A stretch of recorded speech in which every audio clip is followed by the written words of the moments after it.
Welcome to Health Compass. I'm your host, Maya Adam, Director of Health Media Innovation at Stanford Medicine. It's been an irresistible attraction to the living world for me to understand it, which I'm still working on. We're all still working on, but to marvel at its ability to build by growing and to learn how to partner with biology at a more foundational level to help us build the things we need in partnership with the rest of the planet.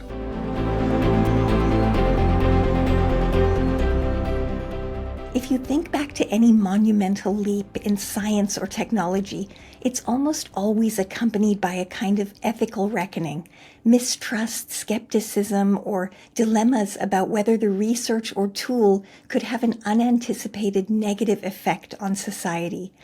Those questions are sensible and crucial. Think of the internet. When it was first launched, there were threats of malware and lack of privacy, or when gene editing technology enabled scientists to start precisely editing genomes, people worried that some might use it to produce designer babies. With advances like artificial intelligence and synthetic biology poised to reshape our world, scientists are again met with a timeless challenge.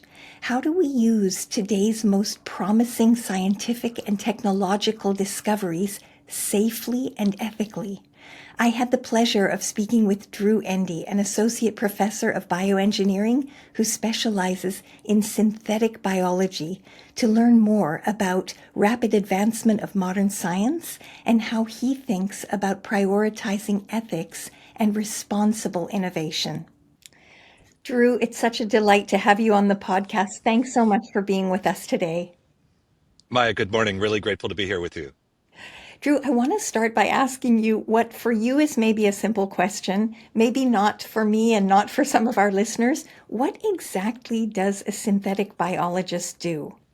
It depends. Start with the word. It's a good question. Start with the word synthesis. What does the word synthesis mean?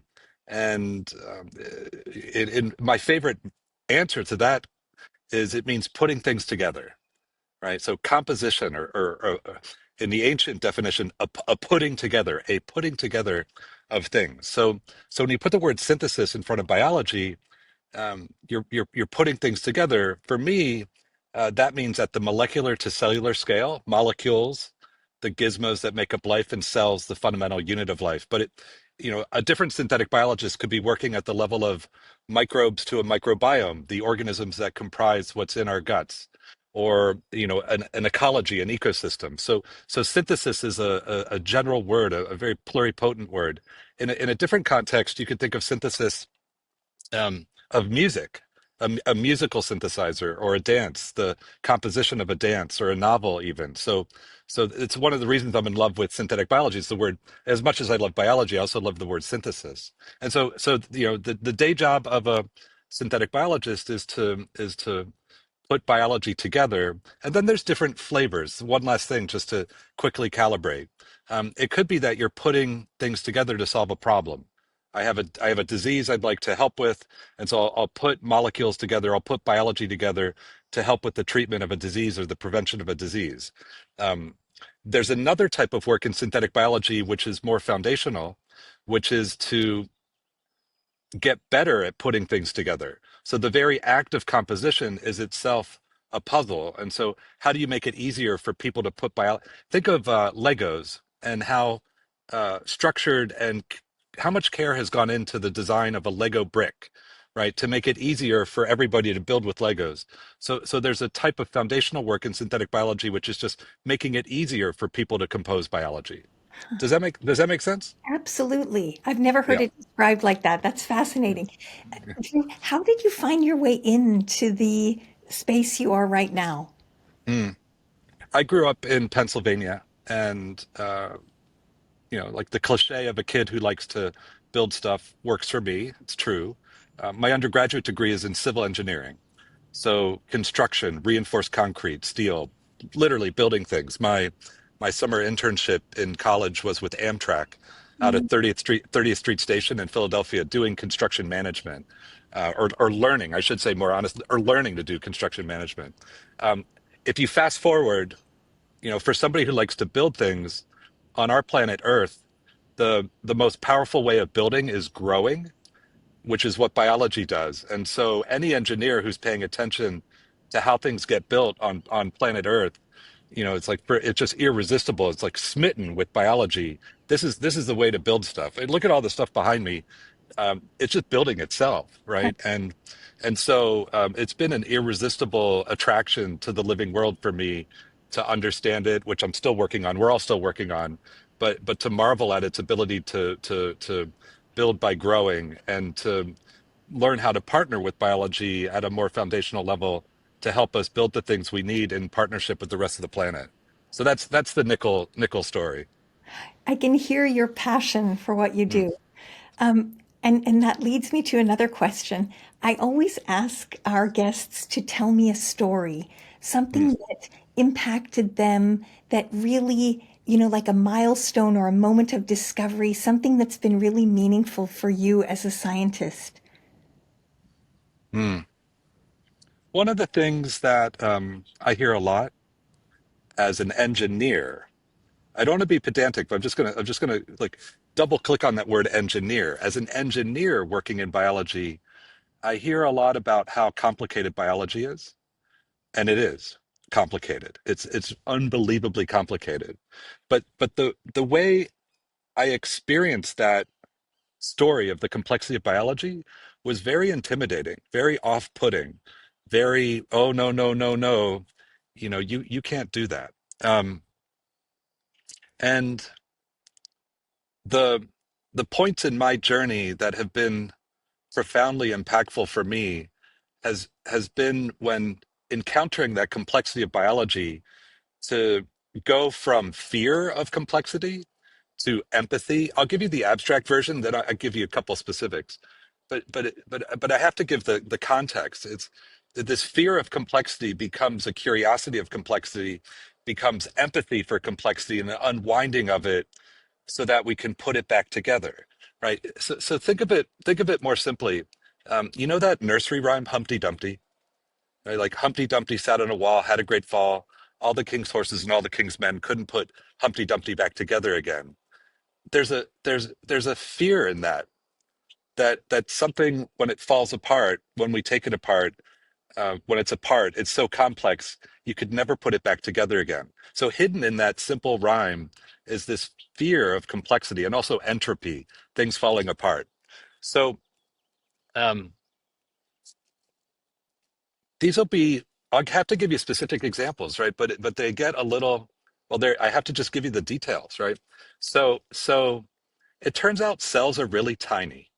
These objects that make up life, they're super tiny little objects, and then the stuff that makes up cells, the molecules are smaller still.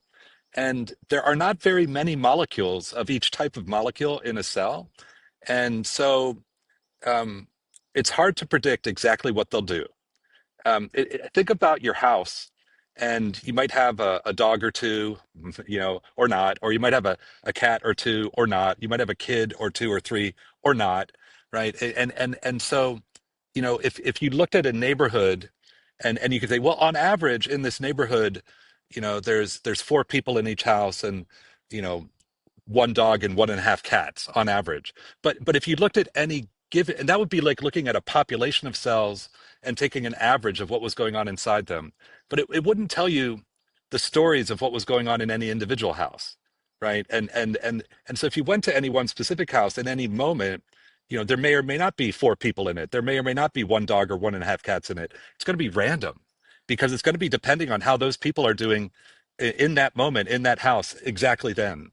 And so biologists about 20 to 30 years ago and bioengineers, we really started to appreciate that on average, it's easy to get a simple story for what's going on inside cells on average. But when we looked at the individual cells, each individual cell's got its own story, right? It's telling its own molecular, reality and dealing with it. And it's random at the basic level. You couldn't exactly say, hey, in that cell over there, is there going to be four copies of this molecule or three or five? And then does that matter? And so now I'm a synthetic biologist. I'm a would-be engineer of biology that's trying to get good at putting biology together. But how do you put things together when you can't even tell how many molecules are going to be in the thing because they're just going around randomly and changing random? Imagine if you're a kid building a Lego set and the number of Lego pieces you're working with on your table is changing, you know, by a factor of two randomly, and you're like, I got to build the space shuttle, right? But like suddenly I have half as many or twice as many of this piece that I want. So so so this is being presented to me and my students and colleagues. And it's like, you're never going to be able to engineer biology because it's like too complicated. Not only is it complicated, but it's tiny, but it's also random in its implementation. And it was just this like paralyzing terror. Um, well, it turned out at Stanford, when we first set up the lab, we set up the lab in the basement underneath Coupa Cafe, and we were working on this one simple project. We just wanted to be able to take a piece of DNA and take a little section inside a cell and flip it, and then flip it back. Kind of like a light switch. Like get the piece of DNA that's pointing in this direction, like flip it so now it's pointing in this direction, and then flip it back, and then flip it, and like what could be more boring than that? Like flip, flip, flip. But when you think about that little move, we're basically making, if it's pointing in this direction, it's a zero. And if it's pointing in the other direction, it's a one. It's like a digital data register. And we to do this, we had to make molecules inside the cell that control the flipping, right? But the making of these molecules is noisy and random, right? And so we had to figure out how to get the control of these molecules just right. And I remember Jerome was working on this, and it took us over 700 attempts to tweak the way we were controlling the making of the molecules to turn it right and left and right and left. And but it finally worked. And it worked because we figured out the various thresholds basically below which it wouldn't flip and above which it would flip. And then we figured out how to stay away from that threshold point so that things would be well behaved. And I remember I was giving a talk at the law school about this work to the law school faculty. One of the great things about Stanford is it's such a diverse and full service university. You can talk to anybody. So the law faculty invited me over to talk about our work. And I remember the dean of the law school. The dean of the law school said to me, in front of all the law faculty, he's like, "You're telling me it took you 700 attempts to get this to work? Like, how long would you have kept going?" Right? And I was like, "That's a good question. I hadn't really thought about that. There was no way we were going to stop. The answer was until we ran out of money, right? Like we would just keep going until we got it to work. Um, but once we got that experience under our belts, once we navigated this expectation that it is impossible to get better at composing biology, it's impossible to do this. Once we had that little switch working, that was very emboldening. It gave us a lot of courage to keep going. There's a lot of tiny experiences like that. I'll give you one more just for consideration. About a year later, we had taken these flippers, these abilities to flip DNA back and forth, and we had made a full family of logic, computational logic, and or like what you would think of as computer logic, but it was in DNA. And I went over, I was giving a talk in another department, the electrical engineering department, about wow, this guy's in bioengineering, he's making logic, must have something to do with electronics. No, it has to do with biology. But they were curious about it. And after I gave my talk, there's this very distinguished professor. He puts his hand up and has the first question. I go, yes, sir. What is it? And it turns out he didn't have a question. He had a statement to make, and his statement was, "You're not doing engineering." And I was like, "Well, like what are you saying?" It's like, "You're not doing engineering," and he had a lot more to say about it. I didn't understand what he was saying, but after he spoke for 3 minutes or so, he finally said something that made his point in a way I could understand. He said, "Nobody is buying what you're doing. The work that you're doing is not for sale. You know, I can't go buy your DNA logic." And I said, "Oh, okay, that's a fair comment. But you know, like be patient with us. Nobody on Earth had this working 6 months ago, like ever, right? Whereas electronics have been around for 60 years. You know, we're a little bit behind you guys. and gals over in electrical engineering. Because I still remember that, and that for me, in bioengineering, it's very hard to do work that's down in the foundations, trying to get better at bioengineering for everybody, because the applications of bioengineering are so important, right? If I could help somebody with the disease right now, by God, we have to go do that. And so the idea that you would take a step back and work in the foundations of the field is challenging. And so as I've had these experiences, and we've made progress in the foundations that help that level up all applications. It's given us confidence to keep going, even though there's an urgency in the application layer. Does that make sense? Absolutely. I was going to ask, like in the future, where are those applications? Where do you see them heading? Is it towards drug development or towards other kinds of patient? I mean, at what point does what you're doing intersect with the care of human beings? Yeah, I mean, it's the work's already having those impacts, but they're underneath impacts, right? So in a different context, with other colleagues, we worked on building DNA. DNA, the molecule that encodes what biology does. And so imagine that you can build DNA from scratch, right? Wow. That's incredible. Just like you could make music from scratch with a musical synthesizer, you could build DNA from scratch with a DNA synthesizer. When I started work, the cost of building DNA has four letters, right? A, T, C, G. The cost of adding one letter to a thing you were building was $4, right? Now it's 10 cents or less, right? So anybody who needs to build DNA to do anything benefits from that improvement, right? So that could be for vaccines, that could be for recombinant production of a drug for treating diabetes. When we get better at building, what is the use of a little memory register or a logic gate that works inside a cell? Oh, it means you could put that on the bacteria that live in your skin and use that to sense glucose levels in your blood and control the production of insulin.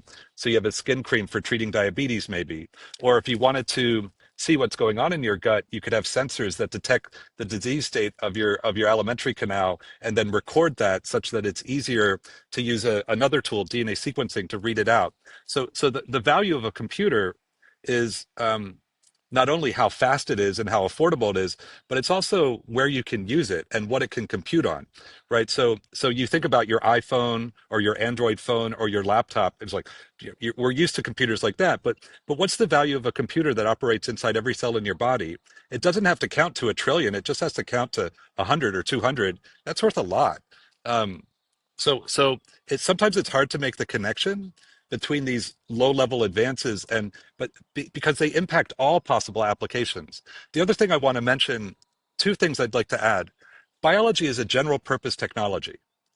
GPT, not like Chat GPT, but let me just slow down. I'll say it. Biology is a general purpose technology. What that means is anything bioengineers can learn to encode in DNA, program in DNA, we can grow, right? Wherever we need to grow it. Now we think of it today as food and fuel and materials and medicines. Those are the three and a half big categories of applications, but it's much broader than that. You can encode pathways inside yeast. Instead of making a medicine or wine or beer, you could make an explosive. Right. Well, does that sound good? It depends who you are. There are plans for 20 years of foundational work that on the other side of that, you could do bottom-up assembly of computer hardware. Now, that's technically impossible today because we don't have the foundations mature, but it's physically imaginable. Biology organizes atoms with tremendous precision from the bottom up. This is the opposite and complementary to how computers are built today, where it is basically like a kid at the beach with a stick making a pattern in the sand that's called lithography, right? So it's like, huh. Um, so just remember this. Biology is a general purpose technology. Anything we can learn to encode. Now, there's one more thing. I think what's going on in bioengineering today is like what was happening in computing in 1975. We thought of computers looking back in time like the IBM mainframe only, big computers in rooms far away that you have to share access to. But if you were paying attention at Stanford and other places in 1975 to what was going on, you could see computing was changing. The packet switching network that became the internet was getting prototyped. The basic programming language that had been developed earlier that made computing accessible and fun was being installed on tiny little computers that were being, you know, distributed, right? And you go, the future of computing is going to be about pervasive computing that's all around us, and the computers are going to be connected by a network that doesn't care what the data is going between. So if we remember that history and we look to bioengineering and biology today, we can see those same opportunities right in front of us. So we think of biotechnology as being somewhere else, right? But no, no, no. Biotechnology could be on us and in us and around us. Last year, for example, I bought three bioengineered systems off the internet, not as a fancy Stanford researcher, but just as somebody ordering off the internet.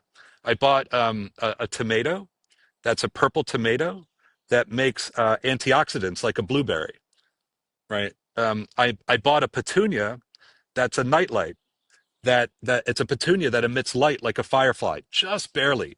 You know, your retina has to be acclimated to the dark.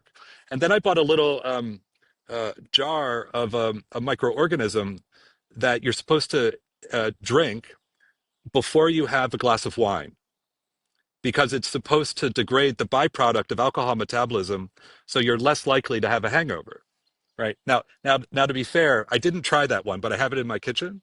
But I grew the tomatoes and I gave the petunias to our kids as nightlights. They have to water and take care of. So there's another thing to think about, which is the future of biotechnology is not only more of the same, right? But it's also, in my expectation, going to change in qualitative ways that could be wondrous if we get it right and develop it responsibly. Yeah, talk to me a little bit more about that, Drew. When you say we have to do it responsibly, what does that mean? What does it mean to sort of practice this kind of research ethically? And what are our responsibilities? And how can we really raise the next generation of scientists as well to have those foundational principles of ethical research? Yeah, Maya, thanks so much. I mean, it's a good question, and I won't represent. I have all the answers. I'll just say, here's what we're doing, and Okay. I'd welcome your feedback or anybody's feedback because it's not only my responsibility. This the answer to your question is a responsibility we share across all of society. So the first thing we do on campus, as an example, Jen Brophy and I and others teach Introduction to Bioengineering. And so we have undergraduates, up to 200 of them, both on campus and high school students. And when we teach Introduction to Bioengineering, we're not only talking about the science and engineering of biology, we're talking about the ethics and practice and the policy aspects. And one of my favorite things to do with the students is I'm telling them when I retire, like I will not be doing the work I'm doing no later than 2034. I hope I'm lucky enough to get that far. And the students don't pay attention at first. They don't believe me, right? And then I slow down and I say it again, like, no, no, no. When we're talking about these topics, like a topic of biosecurity or biosafety or bioethics, I say, I'm done with this work in 9 years. I just slow down and repeat it. And then you can see their faces change. Some of them get a little bit pale, and then they pay a lot more attention. And then after class, about 60% of the class emails me and says, I want to work on these policy matters or these ethics matters. How do I get involved? Right. So the first thing I want to represent is, in answering to your question, like, we have to talk about it. We have to open up these puzzles. I can't pretend that I'm the all-knowing scientist who has the answer. Instead, we have to have an honest conversation about what the curiosity is, what the excitement is, what the fears are, and then get those out in the open so that we have the courage to work on them together. Um, so just to start with that, then within the context of the work we're doing, the research we're doing, we think about the appropriateness of it from an ethics perspective. We think about is it safe or not? We have committees on campus that review research before it's conducted, right? We have oversight from the government at different levels, depending on the type of work.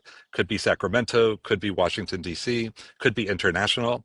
And so the whole research framework at Stanford and beyond within the U.S. is governed in a non-trivial way. We have experienced as a society the limitations of this governance framework, right? So if I jump all the way to a big example, um, how many times have you been asked the question or asked yourself the question, where did SARS-CoV-2 come from? Remember this pandemic thing? Um, it's a good question. I've probably been asked that 20 times by members of Congress, right? Um, and the answer is we don't know. And so it turns out, as good as that question is, I have a better question. Why have we made it hard to know where SARS-CoV-2 came from? Why have we made it hard to know where the pandemic came from? Now that turns out to open up a whole set of opportunities around policy, right? Because we've chosen to govern research in certain ways. And depending on those choices, it becomes easier or harder to answer other questions. One of my service activities is I work on a committee for the World Health Organization, and this committee oversees research not with coronaviruses, but with smallpox. So smallpox was a human pathogen, a scourge of the 20th century and before, that was eradicated through an extensive public health bottom-up global vaccination campaign. So no human has had smallpox in decades, right? And it's such a good success of public health that young people aren't vaccinated against smallpox anymore because it's just not out there, most young people. Now, how do we govern work with smallpox? That's a choice. But the choice is an interesting one. The answer is you can't do it. Like, no, don't do that research unless you can come to a international body that reviews your proposal, and then we'll say, no, you can't do it. Unless you can convince us that the work has to be done to make a better test, treatment, or vaccine. And we need a better test, treatment, or you can't just do it out of curiosity. Like there has to be an urgent need, right? And then we're still going to say, no, you can't do it unless you can convince us that you have to do the experiment not with a fragment of the virus, but the full live virus. And only if you can convince a group of 20 experts from 20 different countries, right, that all of these things are absolutely required, then you'll get a permission slip to do just that experiment. And oh, by the way, we're coming to inspect your laboratory, right? And it's not one country coming. No, it's a multilateral party coming to inspect the lab. Now, this has been in place for, gosh, 20 years now, and so isn't that an interesting choice? It's somewhat expensive, it's somewhat cumbersome. If you're a scientist, it's very annoying because you have to get permission from, a whole other group of people through this very tortuous path. But wow, reduces the chance of a laboratory accident, reduces erosion of trust, right? All sorts of good things. So it starts with talking about it, and then it bring these puzzles out into the open so that it's not just held by quote unquote the public or the scientist, but it's this. Yeah, one of my favorite lessons is so something about me I'll just share. I'm afraid of falling from heights. I am. It's terrifying, right? I remember going up to the top of Yosemite Falls with my wife and my father-in-law and brother-in-law.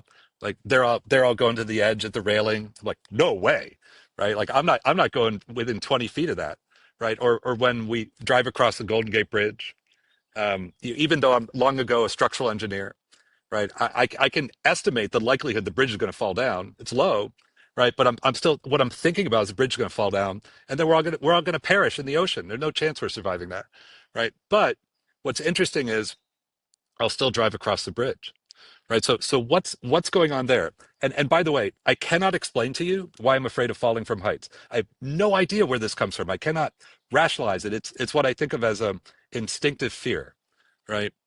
But the aha is, see how I can talk about this out loud, and you're not laughing at me that I have this cowardly fear of falling. Like you're accepting my admission of being afraid.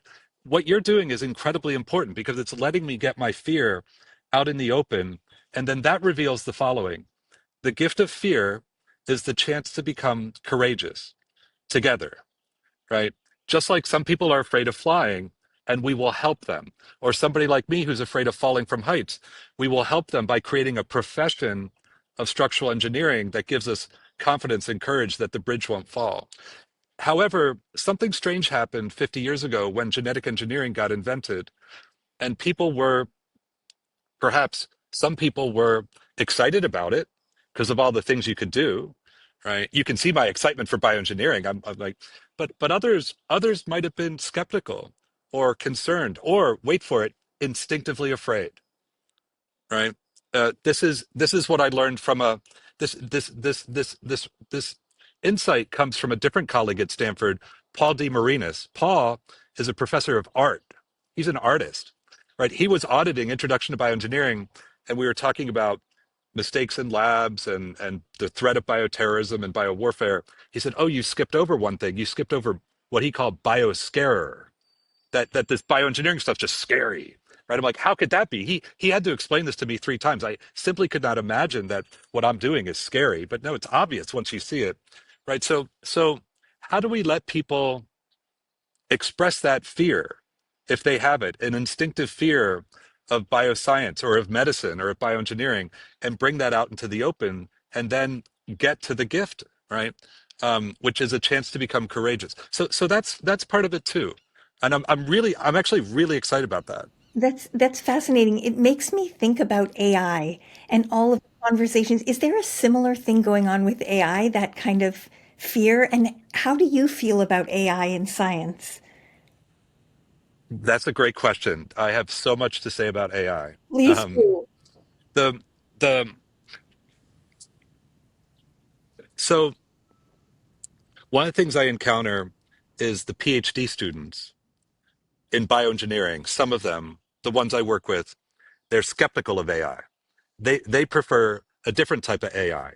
So AI, what does AI mean? Artificial intelligence?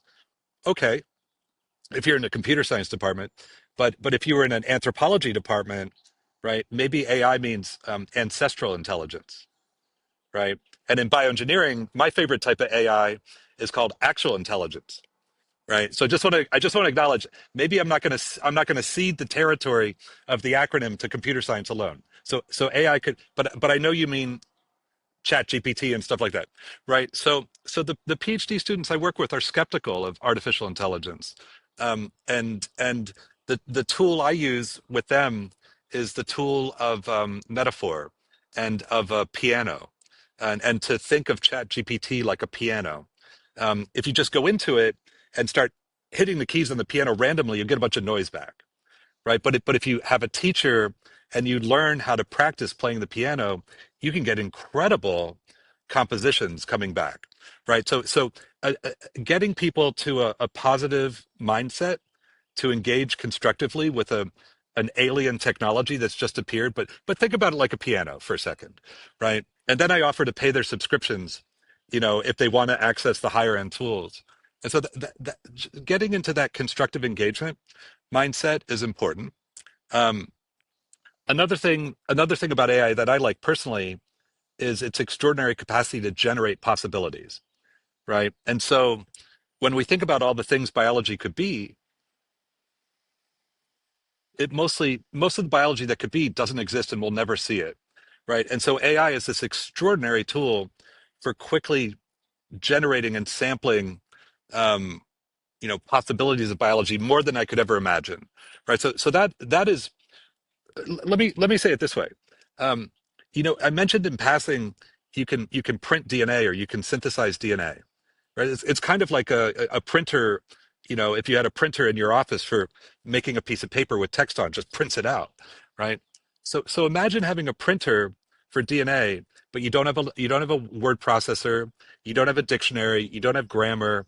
Like anything you're trying to write into DNA requires artistry on your part, extraordinary effort just to come up with the sequence you want to try out. But then all of a sudden you've got this tool called artificial intelligence, and it amplifies your ability to search and compose these strings of DNA that you might want to try out. This is very exciting. Drew, that brings me to kind of the intersection of two things we've talked about. When we're thinking about integrating AI into scientific research, what are the ethical considerations there and how can we do that safely? Mm. I don't think it is. So two things to think about. First, is it any different than research to begin with? Meaning, does AI trigger special additional considerations in biological research, right, that are distinct and not covered by the existing approaches we have? Um, I think the answer is yes, but I don't think it's dramatically yes, right? Meaning the framework we already have for research, that's handling, is this good or bad? Is this the right thing to be doing or not? Like that still has to hold. I think where it gets interesting is when um, people, who's the researcher, right? Like who gets to make the decision? Is this an ethical, you know, is this an ethical research activity or ethical application of scientific knowledge, right? So is there a human, is there a human scientist, a human engineer, a human doctor in the loop as the AI tools get used for basic research? I think it's going to be pretty straightforward to see AI applied to help automate a lot of basic scientific research. Frankly, I think a lot of classically trained scientists are going to find themselves competing with AI laboratories, basically. And I wouldn't want to compete with an AI laboratory. I'd rather augment it or have it augment me or do something more challenging. But I do think there's going to be a change in the practice of science, and so there'll be some disruptions in who's doing science of certain types, and so there's a type of ethical consideration around that transition. um, but then for other things, if you were to see AI move into the patient doctor relationship, or into the clinic in a different context, or into public health decision making, that's where you'd want to have additional consideration. And I'll point out, this is not specific to bioscience and biomedicine. These same types of puzzles show up with respect to other categories of AI impacting things in society, right? Like who gets to make decisions about what happens. Um, yeah, I do want to say something that you can edit this out if you want. Um, I want to say two other things. I hear a lot of conversations about how I'll give an example. I hear people who are not working in biology or say things like this. They're very powerful people. They have tremendous accomplishments, and they can speak with absolute authority on other topics. But then they'll say something like this in passing with equal authority to everything else they hold forth on. Soon, soon, ChatGPT will let anybody anywhere make killer chicken pox. Right? It's just like, oh, that's interesting. Is that true? Right? And the answer is no. Right? But it gets, in my view, but it gets said with such authority that it amplifies these concerns that arise at this intersection and convergence of two frontier technologies, artificial intelligence and synthetic biology. And we should pay attention to these claims, because if they're true, we're going to have to figure it out. And on some time scale, we have a puzzle of how to secure biology. I'll admit to that. We spend a lot of time on that. But the hyperbole around some of this stuff is mind blowing to me. I'll give you another example. I was watching, I think over the weekend, there was a Nobel laureate who works in AI, and they were interviewed by 60 Minutes. And they made a claim, to paraphrase, that was, within a decade, we'll cure all disease. Like, who wouldn't want that? And the 60 Minutes fellow was just like, wow. Um, as opposed to, that sounds amazing. Um, which disease is first? Or have you cured one yet? Like, like, what? Who wouldn't want to cure all disease? Like, if we could do that all in, but at some point we have to be careful about, when you're navigating a frontier defined by an emerging technology, the focus tends to be on the technology itself, as opposed to the word emerging. And I just want to slow down and like remind myself and share, like, what does the word emerging mean, right? And it means we don't know yet. It means it's the thing that's emerging, from below your carpet. Like what did I put under the carpet, or what's under the blanket, or what's coming out of the ocean. It's like we don't know what that thing is yet, and we have to admit to that ambiguity of what it will be. And when you have emerging domains, frontier biotechnology, frontier computer science, you can peer in each direction, but when the two domains converge, I think it's now you have double emerging or emerging squared. You got to be. I'm not going to dial back my enthusiasm and like let's figure it out, but I do think it's important to not become overwhelmed in either direction, the positive or the negative, and just let's just you figure it out by keep going along the frontier. Um, so it's interesting being alive at this time and working in this area and experiencing these convergences and trying to help people make sense of it and trying to help myself and students make sense of it. Well, it's fascinating what you've said, and you've given us so much to think about today, Drew. I especially am going to take away with me that the gift of fear is the chance to become courageous. Are there any other takeaways like that you want to leave us with? Yeah, thank you, Maya. I really enjoyed our conversation. Um, there's about 9,000 days left until the year 2050. We think of the year 2050 as being far away Mm. because it is, right? It's like 2.5 decades away. But when you think about it as being 9,000 days away, that's not that long. And so what do we want to be true in the year 2050, right? And when we adopt that mindset, this helps me understand the cost of time and how every day matters. Because when I think about the year 2050 and what's possible, I can imagine a flourishing planet with 10 billion people, if we have that many, um, able to secure everything they need to have a good life and to do that in ways that are compatible with the rest of life on Earth, literally a flourishing planet. And I'd like to get there. And if you gave me a napkin or a blackboard, I could work out all the math, to justify and support my imagination and statement. It's not a frivolous, possibility.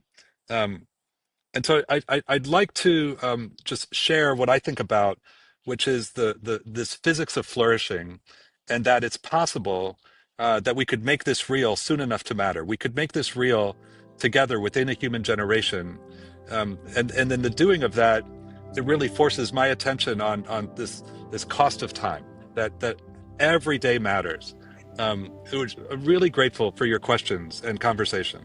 Thank you so much for making the time. And I'm so grateful to our audience for making the time to listen today. If you like what you heard, audience members, please remember to subscribe on Apple Podcasts, Spotify, or the Stanford Medicine YouTube channel. And Drew, thank you so much again for making time to be with us today. Thank you, Maya. Have a great day. You too.